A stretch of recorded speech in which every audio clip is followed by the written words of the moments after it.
ప్రకృతి అంతా నిశ్శబ్దం. మరో పక్క నీటి ప్రవాహపు అలజడులు. అడవి మధ్యలో విశ్వేశ్వరుని సన్నిధి.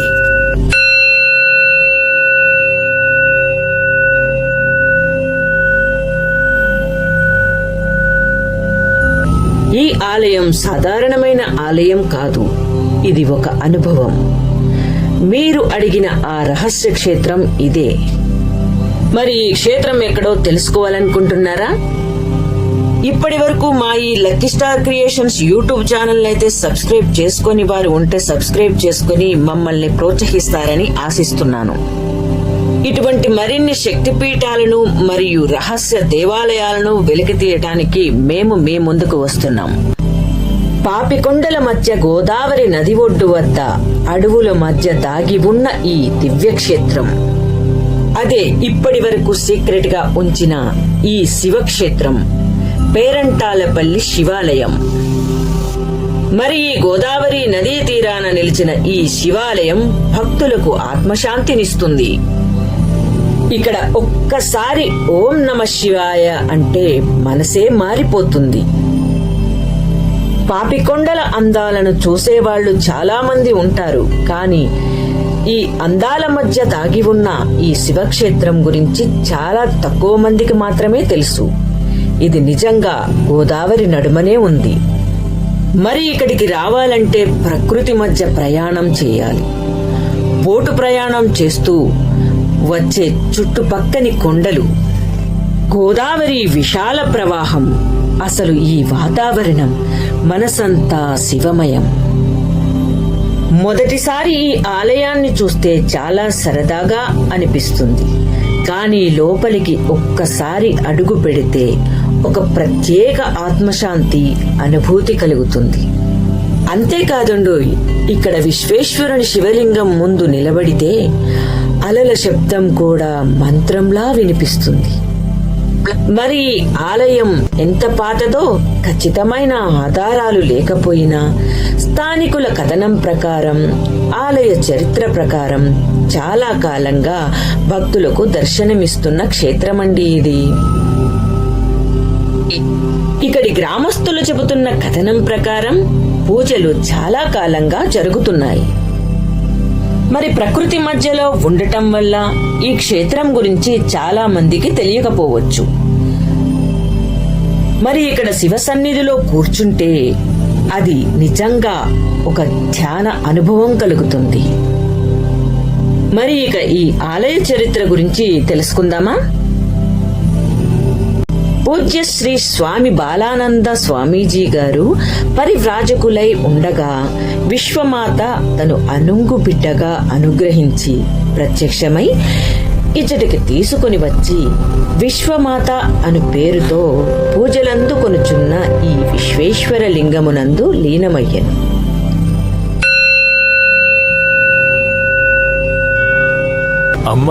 శ్రీ రామకృష్ణ కృపాపాత్రులైన స్వామి బాలానంద ఆ తల్లి ఆదేశానుసారముగా 1927వ సంవత్సరం విశ్వాసం అనే శ్రీగంధం అప్పారావు గారి కృషితో ఇచట చిన్న తెన్నెపై మరలా విశ్వమాతను ప్రతిష్ఠించెను. అంతేకాకుండా శ్రీ రామకృష్ణ మునిహటం అను ఆశ్రమమును కూడా నెలకొల్పినారు. 1939వ సంవత్సరం చిన్న ఆలయం కట్టించారు. మరలా వివేకానంద శత జయంతి 1963వ సంవత్సరం ఈ ఆలయం మత సామరస్యాలకు అతీతముగా అందరూ ఒకటే, అన్ని మతాలు చెప్పే సారం ఒకటే అన్నట్లుగా ఈ ఆలయ నిర్మాణం జరిగినది. ఇలా నిర్మించిన ఆలయంలో విశ్వమాతను మరలా పునఃప్రతిష్ఠాపన చేయడం జరిగినది. ఈ యొక్క చరిత్రను ఆలయ గోడలయందు శిలాపలకములో బాలానంద భక్తి బృందం పెట్టి ఉంచినారు. ఇక్కడ ఆలయ గోపురంలో అన్ని మతస్థుల గుర్తులు అయితే వేసి ఉంటాయండి. అంతేకాకుండా అన్ని మతస్థులు కూడా ఈ యొక్క ఆలయానికి వస్తారు. ఇక్కడ వెదురు బొంగులు ఎక్కువగా అడవిలో ఉంటాయి కదా, ఆ వెదురు బొంగులతో మంచి మంచి బొమ్మలు అయితే తయారు చేస్తారండి. ఈ బొమ్మల్ని ఇక్కడ అమ్మకానికి పెడతారు. చాలా అపురూపమైన శిల్పాల్లాగా అందంగా తీర్చిదిద్దుతారు వెదురు బొంగులతో చేసినవి. ఈ యొక్క ఆలయ నిర్మాణం జరిగిన దగ్గర పైన కొండల మీద నుంచి వాటర్ వస్తాయండి. అసలు మన ఫ్రిడ్జ్ లోంచి తీసినట్లుగా చల్లగా ఉంటాయి. ఈ నీరంతా విశ్వేశ్వరుని ఆలయం తాకుతూ కిందికి వెళ్తాయండి. ఇక్కడ రామకృష్ణ పరమహంస చిన్నగా ఒక ఆలయం నందు నిర్మించారు. ఇక్కడ వీడియోలు తీయడానికి అనుమతి లేని కారణంగా నేను జాగరణ చేసిన రాత్రి ఏదో నాకు తోచినంత వరకు చిన్న ఫోటోలు అయితే తీశాను, చిన్న చిన్న వీడియోలను అయితే గ్యాదర్ చేయగలిగాను.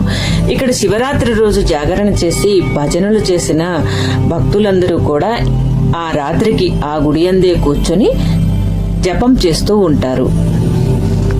ఇక ఆ జపం పూర్తయిన తర్వాత రామకృష్ణ పరమహంస దేవాలయంలోకి వెళ్లి ఆయనకు మొక్కి ఆశ్రమవాసులు పెట్టిన ప్రసాదంను స్వీకరిస్తారు.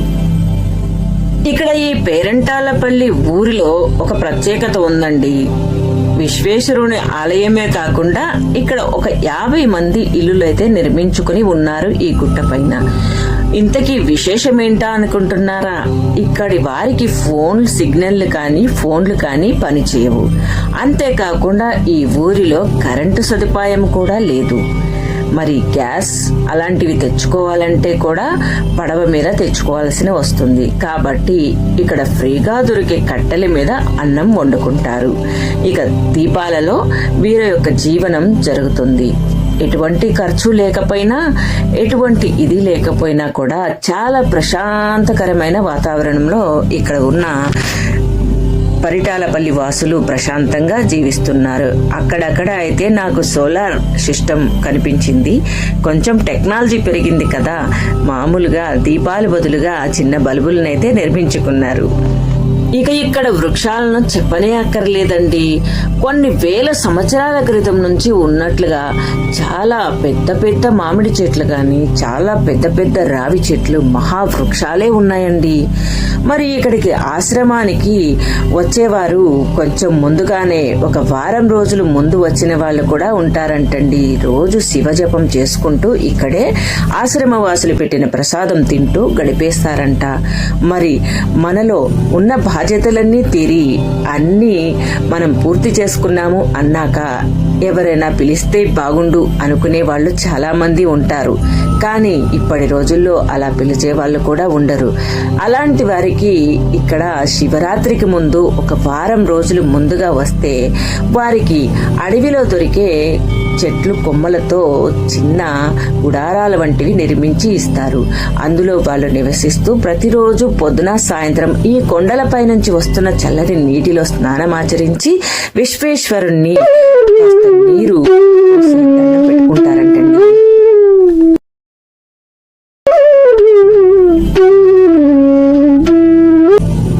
మరి నేనైతే ఇంత ప్రశాంతమైన వాతావరణంలో 24 గంటలైతే గడిపానండి. ఒక ఫోన్ లేకుండా, ఎటువంటి డిస్టర్బ్ లేకుండా, ఈ పచ్చని చెట్ల మధ్యలో చక్కని వాతావరణం, ప్రకృతిలో ఆ దేవుని స్మరించుకుంటూ ఒక రోజంతా ఇక్కడే ఉండిపోయాను. ఈ ఆశ్రమంలో శివరాత్రి జాగరణ అయిపోయినాక తెల్లవారుజామున 3 గంటలకి అందరూ కూడా నిద్రలేచి స్నానమాచరించి పరమేశ్వరునికి నీళ్లు పోసి నమస్కరించుకుంటారంటండి. ఇక్కడి ఆచారము. అయితే నాకన్నా పెద్దవారు, నాకన్నా ముసలివారు అందరూ కూడా 3 గంటలకే లేచి, అమ్మా ఇక్కడికి నువ్వు కొత్తగా వచ్చి ఉంటావు, లేచి స్నానం చేసుకుని పూజకి రెడీ అవ్వు, మా వేలవుతుందని చెప్పారు. ఇక మీకు తెలిసిందే కదా, 3ంటికి స్నానం అనేసరికి వణుకు పుట్టింది. ఇక్కడ ఆశ్రమవాసులు గుండిగలతో నీళ్లు కాసి ప్రతి ఒక్కరికి కూడా వేడి నీళ్ళైతే అందించారండి. ఇక స్నానం అయితే పూర్తి చేసుకుని గుడికైతే వెళ్ళాను. ఇక ఇక్కడ స్నానం అయిపోయినాక తెల్లగా తలతల్లాడిపోతూ రాగి బిందులు, ఇత్తడి బిందులు బాగా తోమి పెట్టారండి. ఇందులో నీళ్లను నింపుకొని విశ్వేశ్వరునిపై ప్రతి ఒక్కరు కూడా లింగం పై నుంచి నీళ్లు పోస్తూ స్వామిని చేతులతో తాకి మొక్కుకునే విధంగా మంచి సదవకాశాన్ని కూడా కల్పించారు. ఇప్పటి వరకు అయితే పరిటాలపల్లిలో ఏమేమి ఉంటాయి, ఈ క్షేత్రం ఎక్కడ ఉంది, ఏం దేవుడు ఉన్నారు, ఆయన మహిమలేంటి, ఎలా స్థాపించబడినారు అన్న దాని గురించి మీకు వివరంగా వివరించాను.